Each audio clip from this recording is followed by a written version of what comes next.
So let me present you with a real world example to try and kind of help illustrate my point here. Let's say you're working a job right now, you make $40,000 a year. Kind of average. Not going to be able to do a whole lot with that, but you don't necessarily have to be homeless. $40,000 a year. But as part of that $40,000 a year, you've maybe got a wife or a girlfriend, you've got a kid, kids, you work a job you don't particularly like, and you have a really crappy schedule. Like maybe you're working second or third shift and it includes working the weekends, so you hardly see your kids and your family. You miss out on sports, different things that you like, but you're doing what you have to do to provide. You're being a man, and that should always be respected. But then somebody comes along and offers you a little less money for the same type of job, but maybe you feel like the job fit will be better, the company will be better, the work culture and environment will be better. And most importantly of all, you go to a more grown-up adult Monday through Friday, 9 to 5 type of schedule. Let's say instead of offering you $40K, they're offering you $35K. If it is at all financially possible for you, you might look at that bigger picture and you say, you know what, I'm going to consider that. I might very well take that because the overall wins more than make up for the small financial loss. But now let's say somebody comes along and offers you $80,000 a year for the job you're now making $40,000 for. Same crappy hours, you feel like it's going to be the same crappy work culture and environment, but you're now making double the money. Or let's say somebody comes along and does the same thing, but instead of offering you $80,000 a year, they offer you $100,000 a year. But it's the same crappy type of job, same crappy type of work culture, and the same crappy hours. It'd be amazing how many of you would figure out a way to make that $80,000 or $100,000 a year job justifiable to you. You'd make it work because you know when you go from $40,000 to $80,000 or $100,000, that is lifestyle changing. That's tax bracket changing. That's not chump change. That is, in your perspective, potentially making 2 to 2.5 times what you currently are for doing the same damn thing. Why in the F would you not do it? That's the real world. But for some reason, as fans in the media too, but especially as fans, when it comes to sports and our teams and our players, we become so disconnected from reality. Because we selfishly think about, ooh, they're athletes, they get paid millions for this and millions for that. Why wouldn't they sit there and take less money in order to try and win a championship? Like in the grand scheme of things, that matters to hella fucking beings. Sure, it's nice. Sure, it'd be great. Nobody wants to be a loser. Nobody truly wants to suck. A lot of people might not know how to be a winner or truly be successful. But ultimately, we would sit there for the same job and take 2 to 2.5 times the money. But we're mad when athletes do the same. Because we're selfish and we want it to be about that team and we want to see our team win and win championships. It's understandable, but really incredibly disconnected from reality. And I bring all of this up when talking about Carmelo Anthony and his decision to opt in to his contract for the 2018-2019 season with the Oklahoma City Thunder to the tune of what, $27.5 million. You're going to have all these fans and all this media blasting on him for it. Like, why are you taking the money? And trying to paint him as a bad guy for opting into his contract. They're going to be mad at him for getting paid. How stupid and ridiculous is that? Ultimately, you are worth whatever the market determines you should be paid.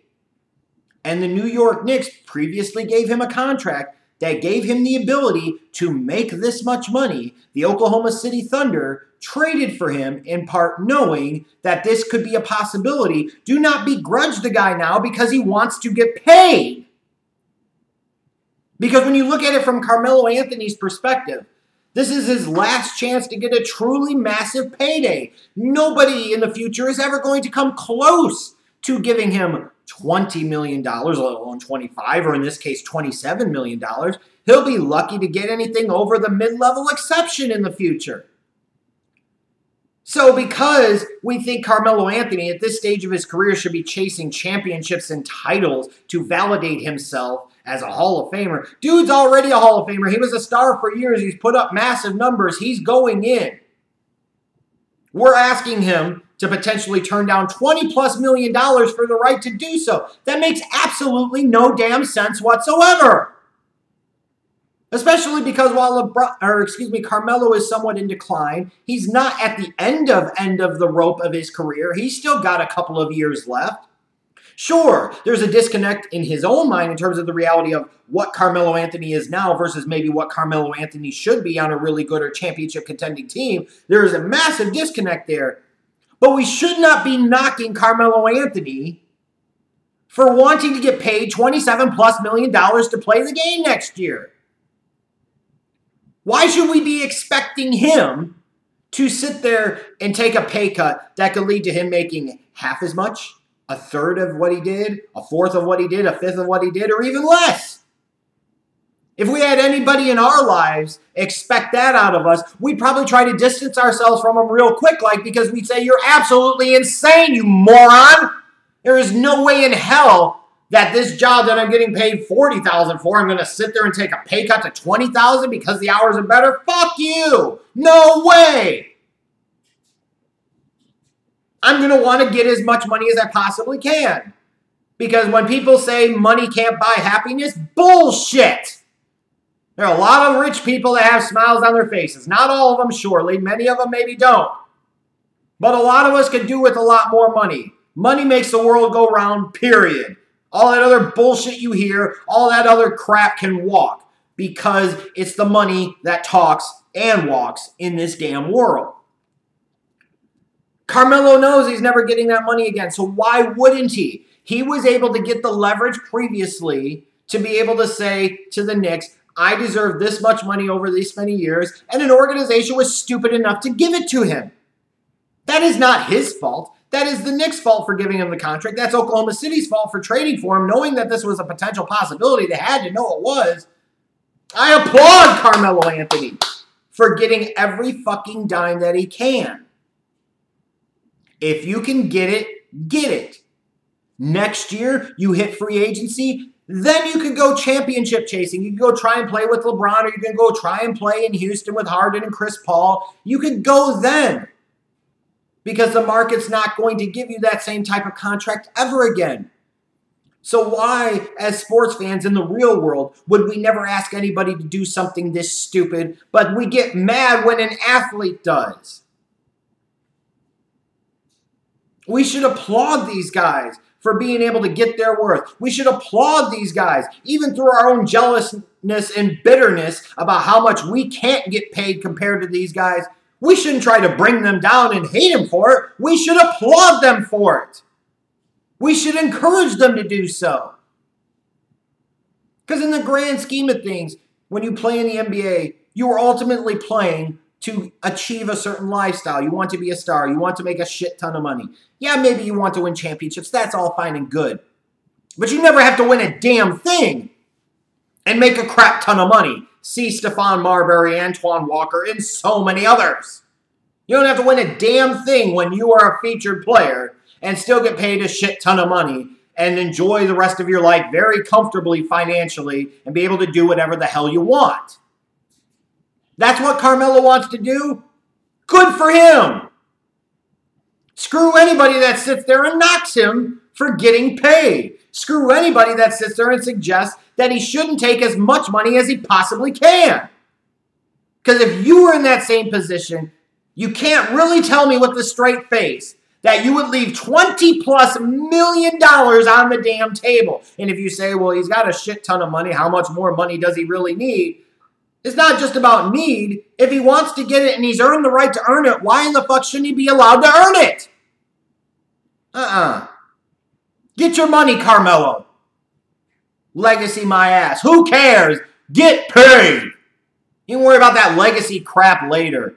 Just like men. Sit there and talk about shit and talk about sports and not be congratulating people for getting paid a lot of money, career, lifestyle altering types of money. Instead, we're focusing on guys playing for freaking jewelry. That's what it comes down to. It's all about the ring. It's all about the ring. It's all about cut, clarity, color, carat. Oh my God. Like, that's the stupidity of men and sports fans in general. We're worried about damn jewelry. Fuck the ring. Pay me. I'll figure this out later. If Carmelo had another option year, I would fully expect him to exercise that option and opt in again, as he should. He earned that right, whether you like it or not, or whether you agree with his decision or not. What we shouldn't be doing is making a mockery of him and knocking him for wanting to get paid $27+ million to play a stupid game of basketball. Fuck! That's nice work if you can get it. You don't like it because you're selfish. You don't like it because you're hating.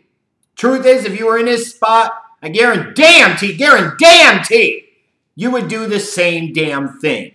So why is it so bad when he does what you know damn good and well you would do?